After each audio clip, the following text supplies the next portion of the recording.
भेसळखोरांचा निषेध करण्यासाठी आणि सर्वसामान्य माणसाचं आरोग्य अबाधित राखण्यासाठी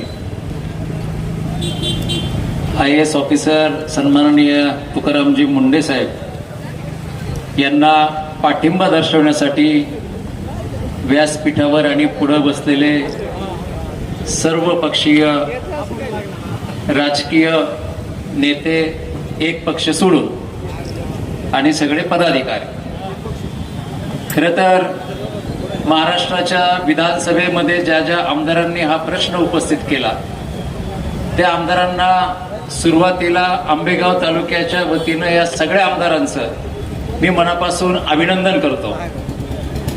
खरं तर 1999 सालापासून आमचा हा प्रदूषणाच्या विरोधात आणि भेसळीच्या विरोधामध्ये लढा सुरू आहे. अनेक पत्रकार बांधव जे आमच्या बरोबर होते, अनेक बांधवांनी बातम्या दिल्या, आमच्यासह त्यांना देखील त्रास भोगावा लागला. परंतु आता सर्वपक्षीय नेते मंडळी एकत्र आल्यानंतर आमचा गेली 25-30 वर्ष चाललेला हा लढा या पुढेही आता अतिशय प्रभावीपणाने चालेल अशी मला आता खात्री वाटायला लागलेली आहे. मला अतिशय वाईट वाटतं, या भेसळीचं केंद्र आंबेगाव तालुका. आपण बघताय की आंबेगाव तालुक्याची बदनामी ही पूर्ण देशामध्ये झाली. देशाच्या बाहेर जे लोक समाज माध्यम बघत असतात, आपली जी लोक परदेशामध्ये राहतात, या लोकांनी देखील त्या बातम्या बघितल्यानंतर अतिशय भयानक परिस्थिती, भयानक वास्तव या तालुक्यामध्ये असल्याची परिस्थिती बघितल्यानंतर शिरमेने मान खाली घालावं अशा प्रकारची परिस्थिती या तालुक्यामध्ये निर्माण झाली. खरं तर मागच्या नियोजनाच्या बैठकीमध्ये मार्केट यार्डमध्ये बैठक झाली, त्यावेळी आम्ही सांगितलं होतं सोशल मीडियाला आणि पत्रकारांना की या तालुक्याचे लोकप्रतिनिधी सन्माननीय दिलीप वळसे पाटील यांना आमची विनंती आहे की या भेसळीच्या संदर्भामध्ये तुम्ही लक्षवेधी सूचना मांडा आणि जे लोक यामध्ये सामील झालेले आहेत या सगळ्यांना कडक शासन करा, अशा प्रकारची आम्ही मागणी केलेली होती.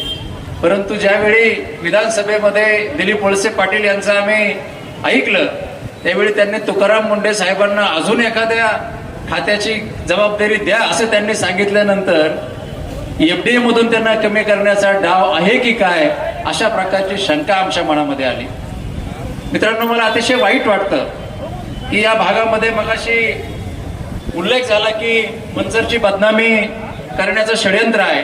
खरं तर मंचर ही अतिशय पवित्र भूमी आहे आणि या भूमीचं नाव दिल्लीच्या तख्तापर्यंत गाजवण्याचं काम ज्यांनी केलं, आमचे राजकीय गुरु स्वर्गीय माजी खासदार किसनरावजी बानखेले साहेब असतील, शिक्षक मतदारसंघातील आमदार माजी आदरणीय शिवाजीराव पाटील साहेब असतील, आणि संत तुकाराम महाराजांचे पाऊल देखील या मंचर नगरीला लागलेले आहेत, पांडवांचे देखील पाऊल या मंचर नगरीला लागलेले आहेत. अशी ही पवित्र भूमी आणि छत्रपती शिवरायांच्या पदस्पर्शानं पावन झालेली ही भूमी, आणि या भूमीचं पावित्र्य आज खऱ्या अर्थानं या भेसळीच्या निमित्तानं या बोक्यांनी घालवलेलं आहे असं म्हटलं तरी ते वावगं ठरणार नाही.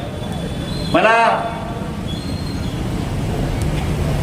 1999-2000 सालापासून आम्ही गोवर्धन डेअरी, मी नाव घेतो, पराग डेअरी आणि गोवर्धन डेअरीच्या विरुद्ध आम्ही आंदोलनं केली. पोल्युशन कंट्रोल बोर्डाच्या अधिकाऱ्याला आम्ही कोंडून घेतलं. 2001च्या माझ्याकडे बातम्या देखील आहेत. पण यांचे जे लाभार्थी आहेत, यांचे जे काही लोक आहेत, यांचे जे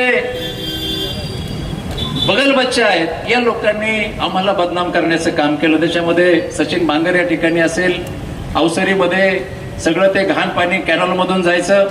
आता इंजिनिअरिंग कॉलेजच्या मागे त्या ठिकाणी साठवण केलेली आहे, पिंपळगावला जायचं. अरुण भाऊनी आता उल्लेख केले, त्यांच्या सख्या 2 बहिणी कॅन्सरने गेलेल्या आहेत. अवसरीत देखील कॅन्सरचे अनेक पेशंट आता आपल्याला आढळत आहेत. ही जी भेसळ आहे, ही भेसळ देखील अतिशय भयानक आहे. आणि तुम्हाला पहिलं प्रदूषित पाण्याचं मी सांगतो. प्रदूषित पाण्यामुळं त्यावेळी जे पाणी पर्क्युलेशन करून विहिरीला जायचं, अनेक विहिरीमधले मासे त्या ठिकाणी गेलेले होते. अनेक लोकांना दुर्धर अशा प्रकारचे आजार झालेले होते. पूर्वी आपण वड्याला आळं करून किंवा झरा करून पाणी प्यायचं, नदीला झरा करून पाणी प्यायचं. परंतु आता कोणत्याही विहिरीचं पाणी हे पिण्यालायक राहिलेलं नाही. अगदी आरो प्लांट जरी झालेले आहेत तरी आरो प्लांटचं पाणी देखील हे अतिशय चांगलं आहे असं म्हणता येणार नाही. तुम्ही लॅबमध्ये जर चेक करून घेतलं तर अतिशय भयानक वास्तव आज आमच्या समोर आहे. खरं तर भेसळीचं केंद्र जे झालं आणि भेसळीमध्ये काय काय वापरतात हे बघितल्यानंतर अतिशय अंगावर काटे येतात, वेदना होतात माणसाला. डिटर्जंट पावडर, शॅम्पू, डिटर्जंट पावडरच्या पाण्यामध्ये हात जर घातला तर हाताला सुरकुड्या पडतात आणि तेच जर दुधातून अगदी लहान मुलांच्या, गर्भवती महिलांच्या, वयस्कर लोकांच्या, अनेक लोकांच्या पोटामध्ये ते दूध जाऊन अनेक लोकांना आज कॅन्सर सारखे आजार झालेले आहेत. ही बाब अतिशय दुर्दैवी आहे आणि आंबेगाव तालुक्यामध्ये हे घडणं हे खरंच अतिशय आपल्यासाठी भूषणावं नाही. खरं तर या गोष्टी दिलीप वळसे पाटील यांच्यापर्यंत गेले असतील. ते गृहमंत्री होते, पोलीस खातं त्यांच्या अंडर होतं. ज्या ज्या या भागामध्ये ज्या ज्या गोष्टी घडतात त्या गोष्टी गृहमंत्र्यापर्यंत जातात कारण पोलीस सक्षम असतात.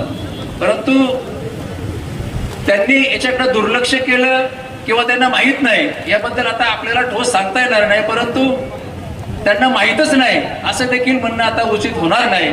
त्यामुळं वळसे पाटलांनी देखील आंबेगाव तालुक्यातील जनतेचा खरं तर तळतळाट घेतलेला आहे. मी जबाबदारीने बोलतो. त्यांनी मंत्रिपद भोगली, त्यांना जी मंत्रिपदं मिळाली त्या मंत्रिपदाच्या काळामध्ये सर्वसामान्य जनतेला त्याचा फायदा झाला नाही. त्यांचे जे लाभार्थी आहेत त्या लाभार्थ्यांना त्यांचा फायदा झाला. जे विरोधक आहेत त्या विरोधकांना त्रास देण्याचं काम मंत्रिपदाच्या काळामध्ये त्यांनी केलं. मग कोणाला लाईट मिळू नये, कोणाला वेगळ्या वेगळ्या माध्यमातून त्रास द्यायचा, तुम्ही आमच्या पक्षामध्ये या, तुम्ही आमच्या मागे उभे राहा, नाहीतर आम्ही तुमच्यावर कारवाई करू, अशा प्रकारचा दुरुपयोग मंत्रिपदाच्या काळामध्ये त्यांनी केला. आणि हे नक्कीच ही गोष्ट अतिशय निषेधार्ह आहे. या ठिकाणी आमचे काही पत्रकार मित्र आहेत, ज्यावेळी निरगुड सरला कुटुंब नियोजनाच्या शस्त्रक्रिया झाल्या आणि ही बातमी पत्रकारांनी मीडियाला दाखवली, या पत्रकारांवर 353 गुन्हा दाखल झाला सरकारी कामात अडथळा आणला म्हणून. सगळ्या पत्रकारांच्या बरोबर आम्ही स्वतः विरोधी पक्ष नेत्यांना जाऊन भेटून आलो. पत्रकार आमचे मित्र गालातल्या गालात हसतात आहे, परंतु तुम्ही काळजी करू नका, तुम्हाला आम्ही एकटं सोडणार नाही, शेवटपर्यंत आम्ही तुमच्या मागे उभं राहू. त्या दिवशी आम्ही संजय राऊत साहेबांना देखील सांगितलं, बिबट्याच्या आंदोलनामध्ये जवळपास 1000-1500 लोक होती आणि या 1000-1500 लोकांमधून फक्त ठराविक लोक गुन्हे दाखल केले, तोंड बघून गुन्हे दाखल केले. आणि ही गोष्ट अतिशय वाईट आहे. मी वळसे पाटील आम्हाला एका कार्यक्रमात भेटले, म्हटलं साहेब तुम्ही एक चांगलं केलं नाही, तरी म्हटले मला वेळ मिळाला नाही तर मी अजून जाम केली असते. म्हणजे अशा पद्धतीनं जर तुम्ही तालुक्याचे लोकप्रतिनिधी काम करणार असाल तर हे लोकशाहीला भूषणावं नाही असं मला या ठिकाणी वाटतं. आमचा हा आंदोलनाचा लढा आमचा पहिल्यापासून जवळपास 25-30 वर्षापासून आमचा लढा राहिलेला आहे आणि जोपर्यंत आता या भेसळखोरांवर कारवाई होणार नाही तोपर्यंत आम्ही आता स्वस्थ बसणार नाही. या भेसळीमुळे ज्या ज्या लोकांना आपले प्राण गमवावे लागले, जे जे लोक कायमस्वरूपी अधू झालेले आहेत आणि ज्यांना प्राण गमवावे लागलेले आहेत, तर माझी सरकारला विनंती असणार आहे की या पोलीस प्रशासनाला विनंती असणार आहे की अशा लोकांवर तुम्ही सदोष मनुष्यवधाचा गुन्हा दाखल करा. आता तुकाराम मुंडे यांनी तर FIR दाखल केलेला आहे, माझ्याकडे FIR ची प्रत देखील आहे. आणि जो मुख्य आरोपी आहे संदीप लोढा, त्याला 2011 मध्ये एकाच आमच्या पत्रकार मित्रांनी नाव नाही सांगत मी, त्यांनीच मला दिलं हे सगळं, परत त्या बिचाऱ्याला त्रास व्हायचा. 2011 मध्ये तो निर्दोष सुटला आणि त्यानंतर देखील त्यांनी ह्या कारवाया चालू ठेवलेल्या आहेत. आणि आता देखील तुकाराम मुंडे साहेबांनी हे सगळं दाखल केलेलं आहे, FIR दाखल केलेलं आहे त्यांच्या खात्याने. आता त्यांच्या खात्याने FIR दाखल केल्यानंतर पुढचं काम पोलिसांचं आहे. आपल्या तालुक्यातले पोलीस, मंचरचे पोलीस चांगले आहे, 100% ते आपला तपास करतील अशी मला खात्री वाटते. आंबेगाव तालुक्यामध्ये देखील यापूर्वी पोषण आहाराच्या माध्यमातून आदिवासी ज्या आश्रमशाळा आहेत त्या आश्रमशाळामध्ये दुधामध्ये आळ्या निघल्या, खिचडीमध्ये आळ्या निघल्या. अतिशय भयानक परिस्थिती, त्या ज्या ठिकाणी अन्नधान्य ठेवले त्याच्यामध्ये उंदराच्या लेंड्या, पाली सगळं आढळलं, तरी देखील शासनाने म्हणावा असं गंभीर कारवाई त्याच्यावर केली नाही.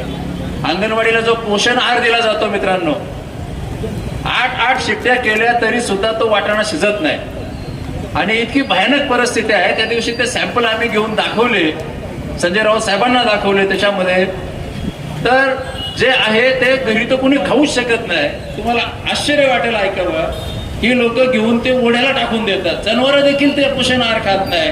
अशा प्रकारची वाईट परिस्थिती आज आंबेगाव तालुक्यामध्ये आहे.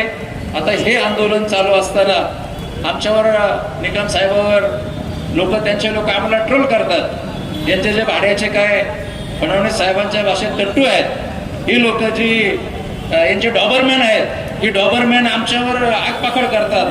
हे पैसे घेऊन मॅनेज झाले.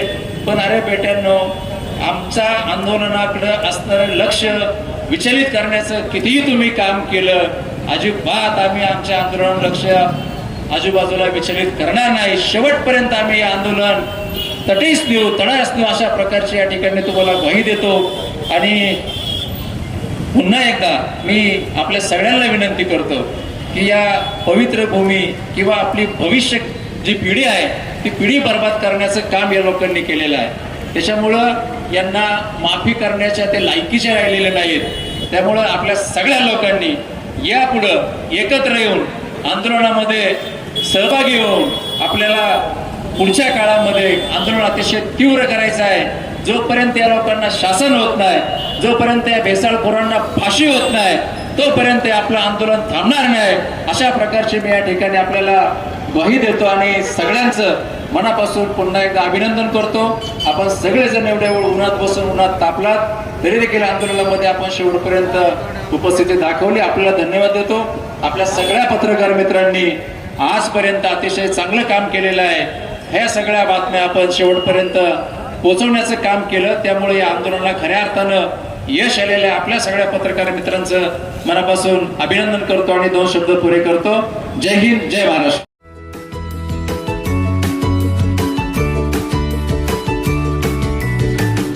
बातम्या शेतीच्या, बातम्या मातीच्या, बातम्या अन्यायाच्या, गुन्हेगारीच्या,